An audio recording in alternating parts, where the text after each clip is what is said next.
Richard Demarco, first of all, how lovely to see you. It's been a while since we last met in person. It's been a while since we last saw you on screen. You look fantastic. Thank you very much. Well, here I am, to my amazement, in my 10th decade on this planet. And as far as I'm concerned, my life began when my mother, my art career began when my mother said, I'm going to take you on a little journey. And in these days, that meant I was going to be sailing on the waters of the Firth of Clyde on a paddle steamer, one of many in these days. I don't know the name of it, but it was a lovely little extraordinary example of a paddle steamer. And it was the right way to travel from the harbor at Largs on this extraordinary journey into a wonderland.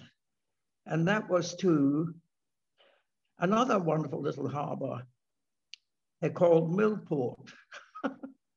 And I was absolutely amazed to find that from Millport, that part of the island of Cumbria, I could have my first glimpse of the Highlands of Scotland. And no better image of the magic of the Highlands of Scotland can be found to rival what I saw. It was the extraordinary view of that mountainous island.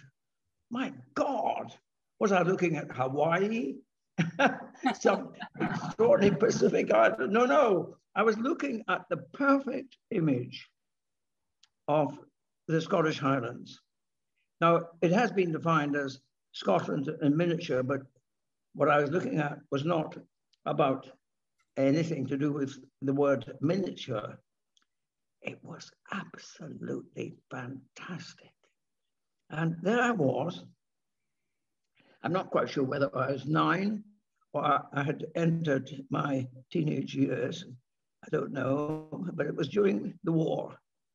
And I don't suppose you're going to be interviewing many people who were alive at that time.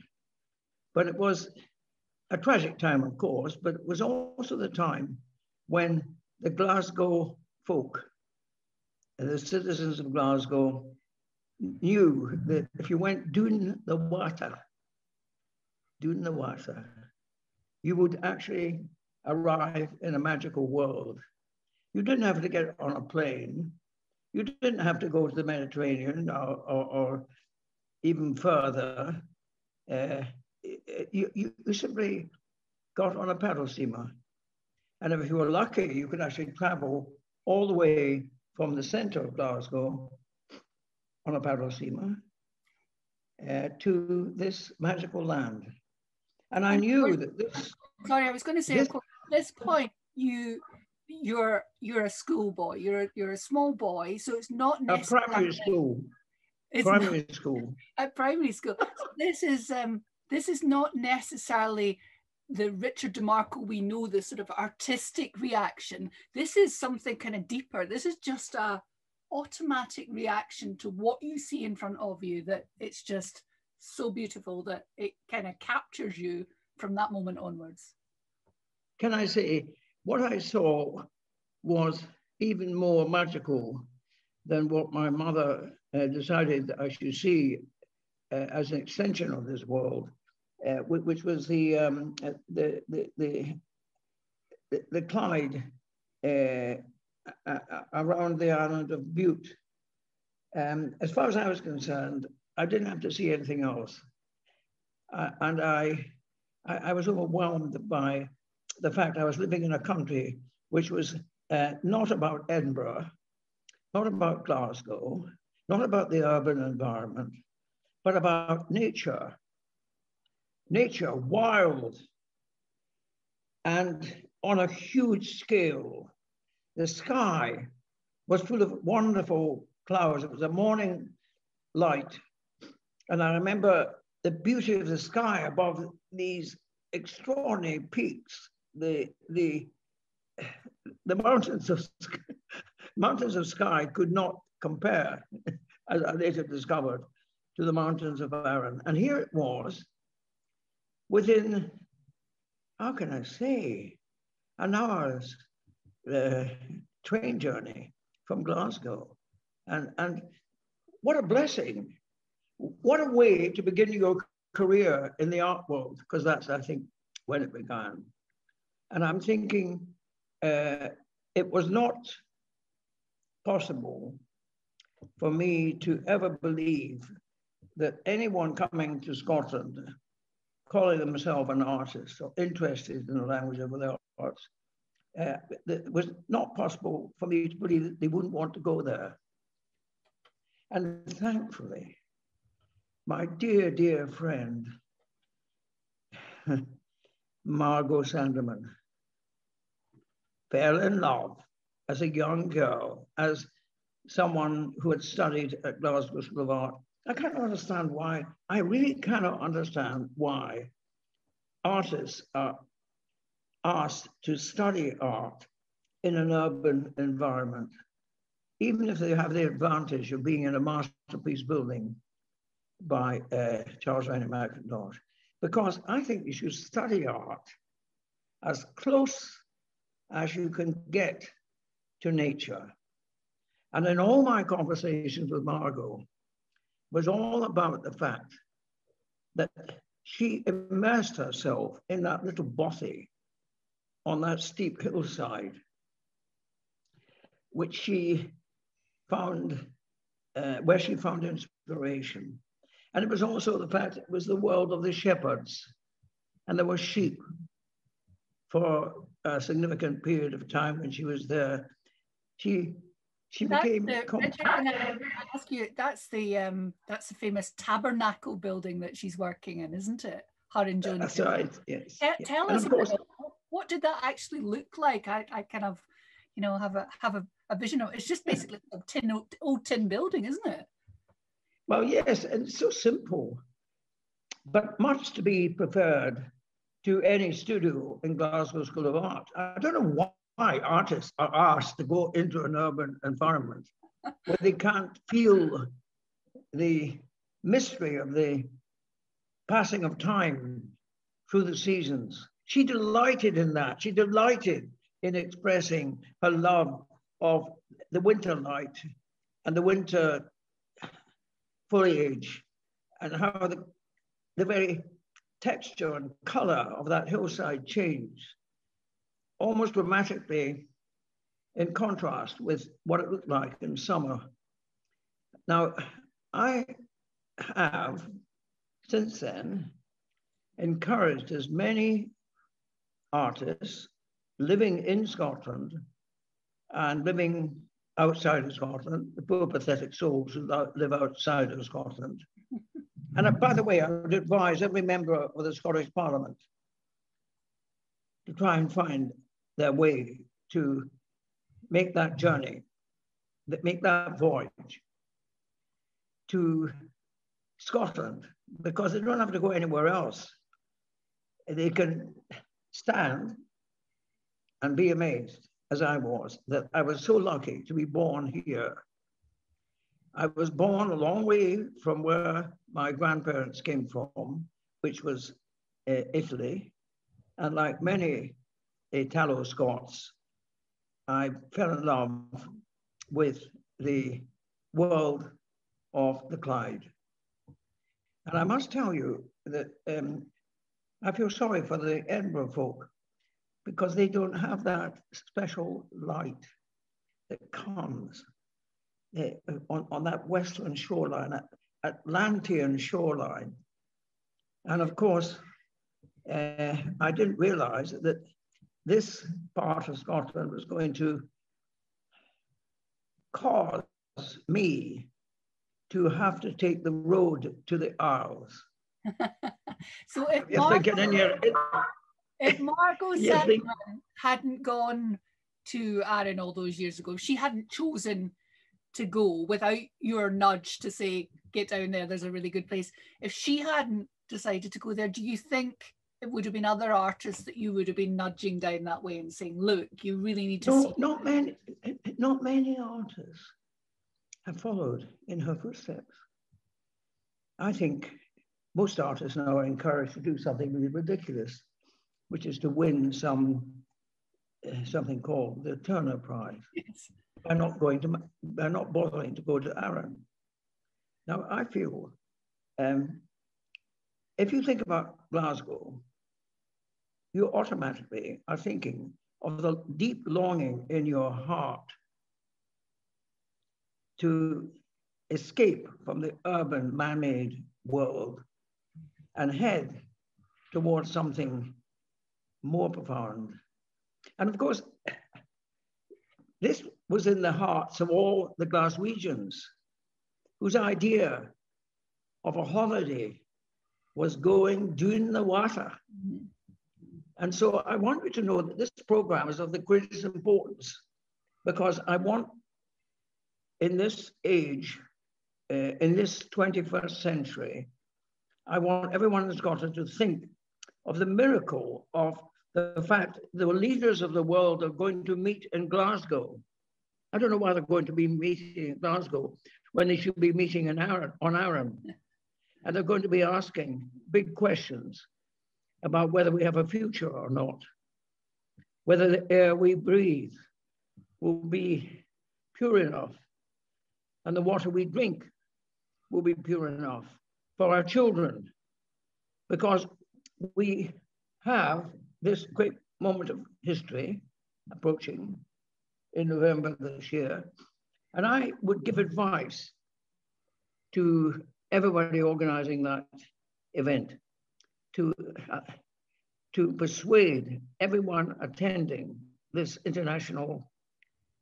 global meeting to go down the water and to take on board why they are meeting in Scotland. Now, they're not going to get the feeling of being in Scotland by being in a hotel and in a conference center in Glasgow. They're going to have to take the life of someone like Joan Erdley seriously, and someone like... what was it you thought? What do you think that Joan Erdley and Margot Sandeman found in that space in Arran? What was it that kind of transformed their work and inspired them? I think they found the one thing, I mean, you see it in every single great painting of, well, Joan Erdley, of course, was famous for painting the inhabitants of Glasgow who were living in the gaubles. She wasn't afraid to tell the truth, but actually she was in love with the children, who were the miraculous inhabitants, like all children. Children know things that adults have forgotten. And I do believe that if you're going to be talking about Scottish education, and I'm now speaking to the Minister of Education here in Scotland, organize it for every single child to experience what I experienced. And then they will begin to understand that they are blessed, and that what they know of being alive on this planet is a very special thing. If you define the, how can I say, the good fortune that everyone has of being in a world defined by these great mountains of Arran. Now, it's not just the mountains, it's the sea-girt shoreline. It's extraordinary. I mean, every single aspect of these beaches on Arran, every single stone, pebble, every single piece of sand, and the way things grow, the way the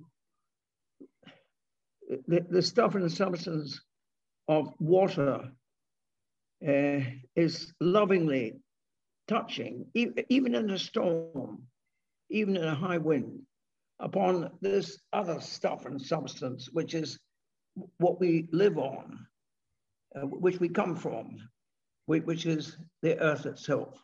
So I'm saying that my job has been to make sure that I could get as many people as possible to experience Scotland. And of course, in this day and age, there's never much time to go as far as the Hebrides, as far as the Moor of Rannoch.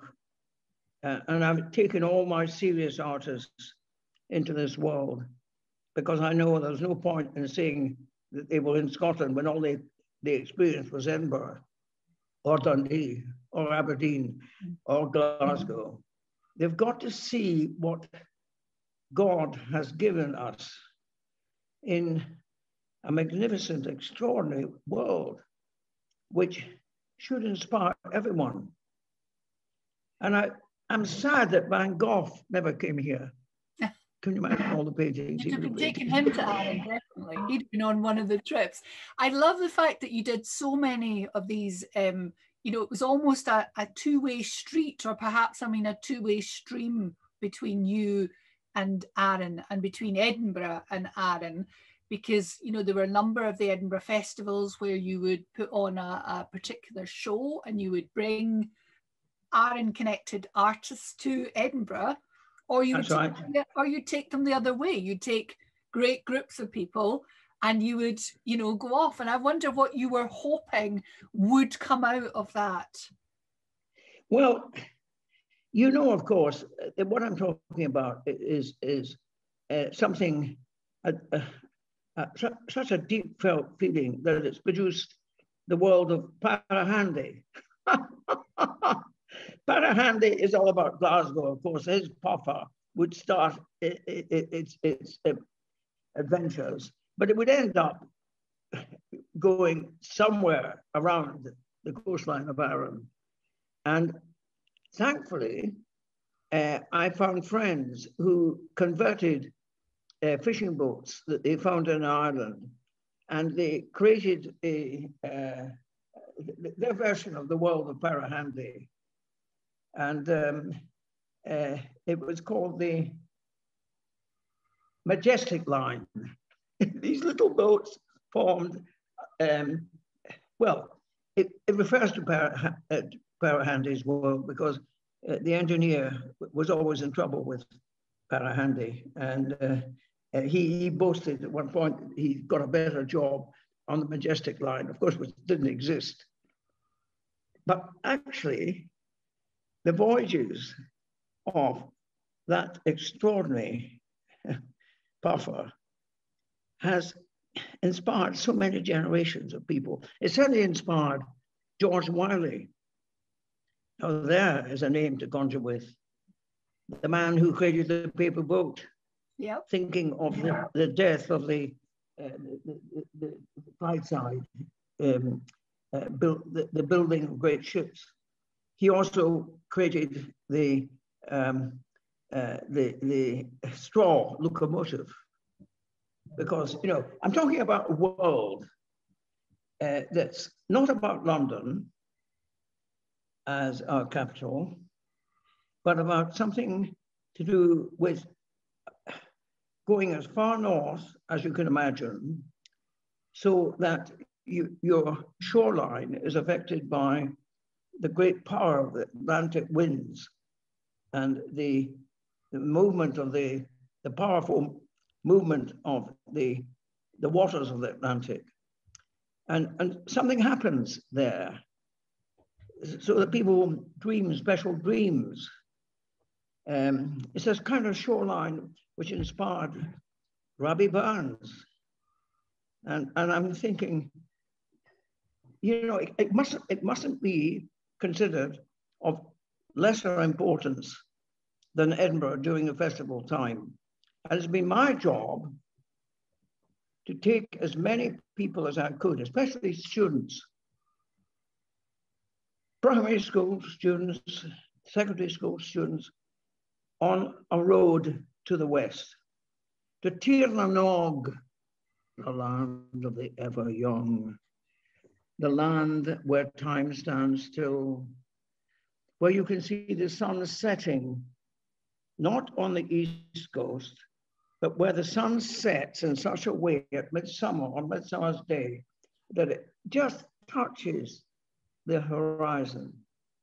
And then suddenly you've got not the light of sunset, but the light of the dawn.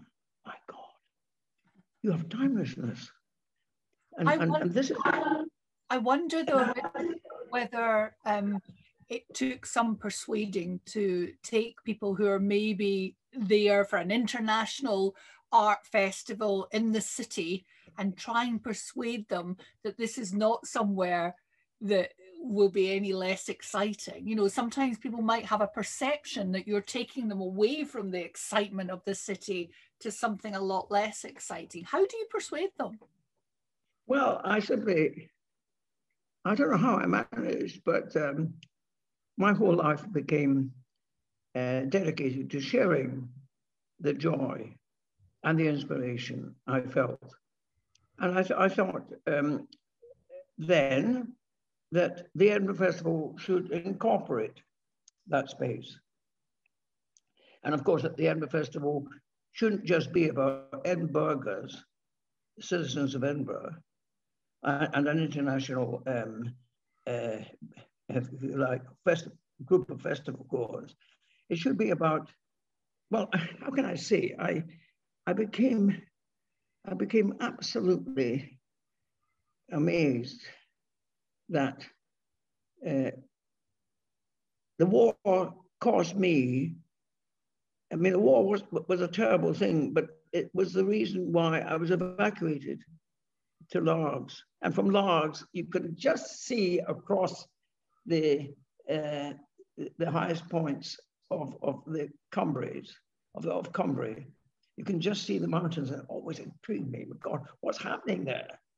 And I never see, you can't see mountains from Edinburgh. You can't really, the Firth of Forth doesn't have mountains, and it doesn't have the same light. And I'm saying, what a shame it is that Glasgow doesn't have a castle, because maybe Glasgow could have been the city chosen to be the world capital of culture. Now, we have to rethink everything and try and get into the mind of George Wiley, of Cordelia Oliver, that extraordinary artist, heavily disguised as an art critic, of George Oliver, her husband, who took the most amazing photographs.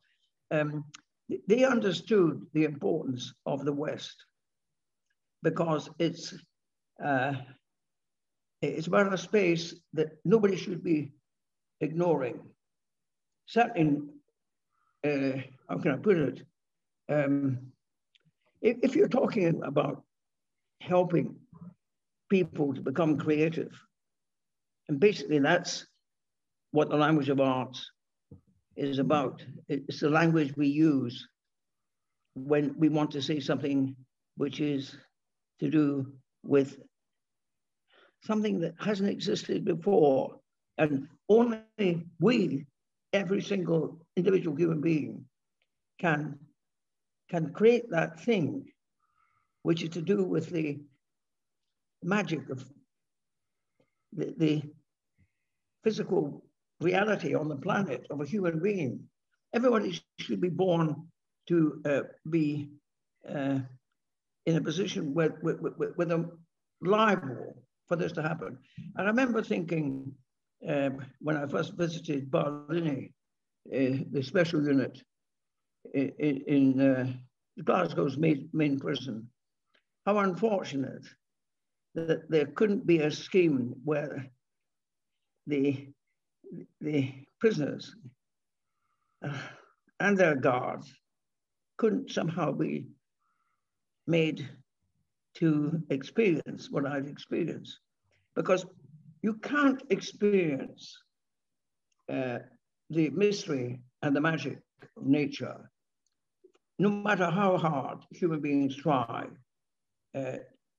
from an urban environment. You can't do it. Most of the spaces created by human beings for them to live their lives are simply inadequate. And if you're lucky enough to live in a country which is dominated by nature, then you should think that everything should be taking that into account.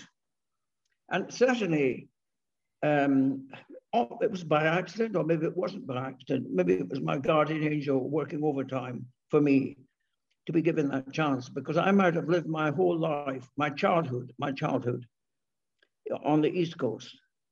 And that would have been a mistake as far as I'm concerned, because I wouldn't have seen the sun setting the way that it does over the waters of the Clyde. There's a certain light caused by the reflection of the sun on the water.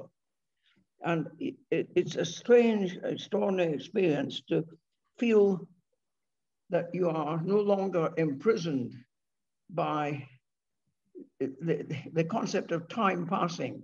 You're suddenly aware of timelessness. All great poetry is about timelessness.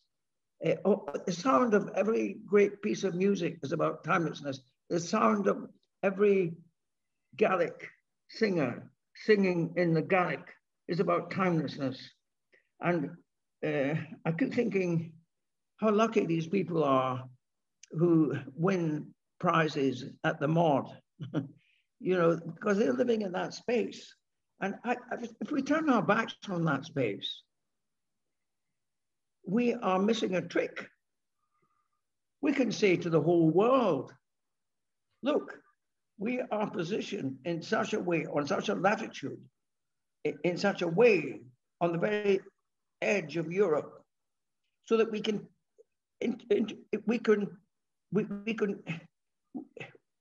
do away with our concept of tourism.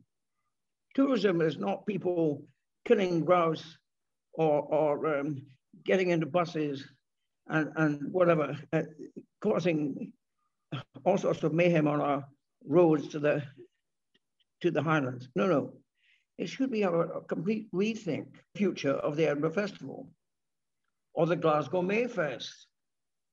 Why should we assume that we can ignore the world that so fascinated and so inspired the likes of Joan Erdley or Margot Sanders?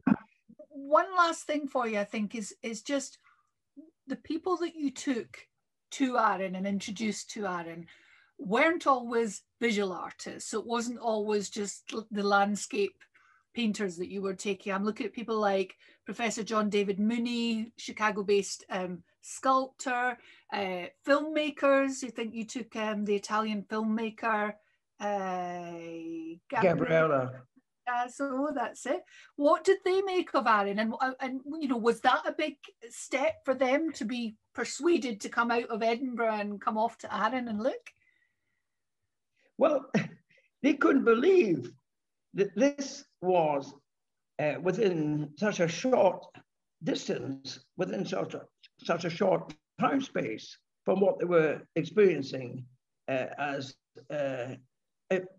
artists invited to Scotland. The Scotland that I wanted them to fall in love with was not the urban environment.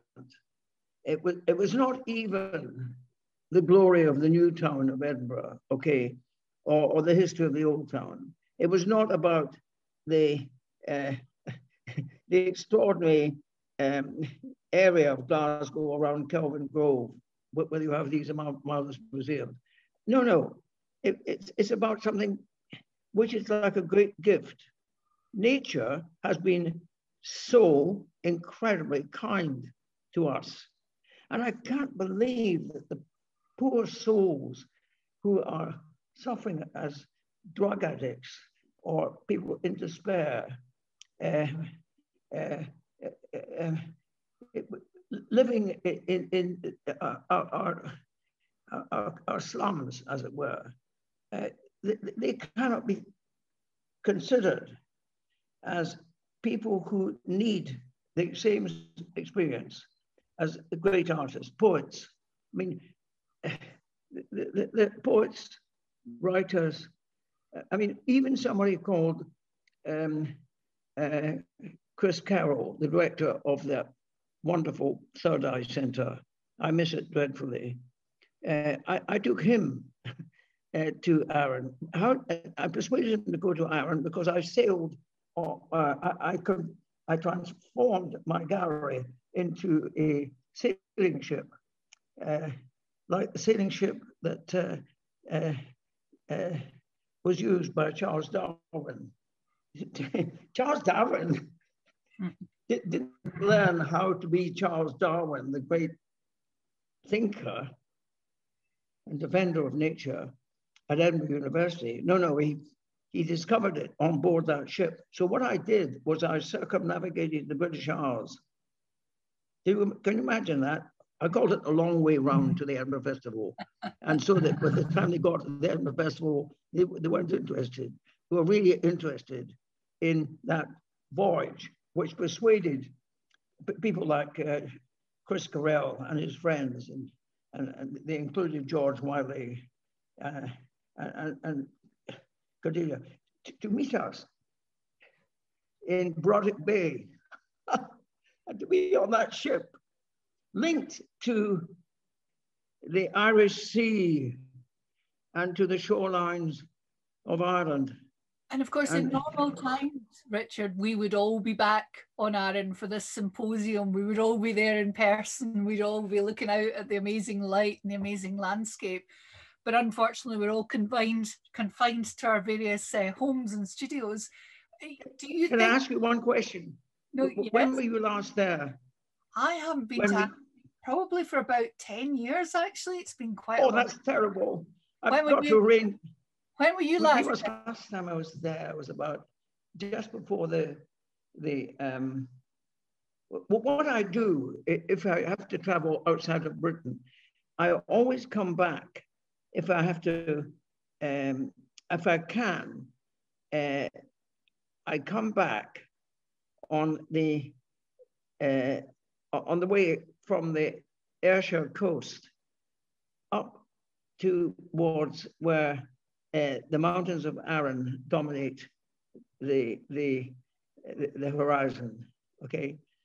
And I always find it easier to return to Scotland via these great mountains. I somehow manage it, even if I have to arrive in some point on the west coast of England. I travel back to Edinburgh, taking into account yet another sunset. Nothing can be. Yeah. And of course, I even took my fellow Royal Scottish academicians on voyages. I got sick and tired of being able to speak to them and finding out that they hadn't bothered to be on Arran. And I took them on these voyages where we explored the extraordinary waters and shorelines of the Firth of Clyde. Given that this year's Edinburgh Festival is going to be quite a limited affair, there will hopefully be some things, but it won't be on the scale that we normally see. Do you think that that's the opportunity to persuade some of those artists to get to Arran? Yes, I think this pandemic has caused us to do a complete rethink about why anyone should take the road to Scotland. It's not really the road to Scotland, it's the road to the Isles. And if you're thinking in your inner heart that brackets in my step, then you've never smelt the Tangle or the Isles. You can smell it on Arran. You can smell this world where nature, physical reality is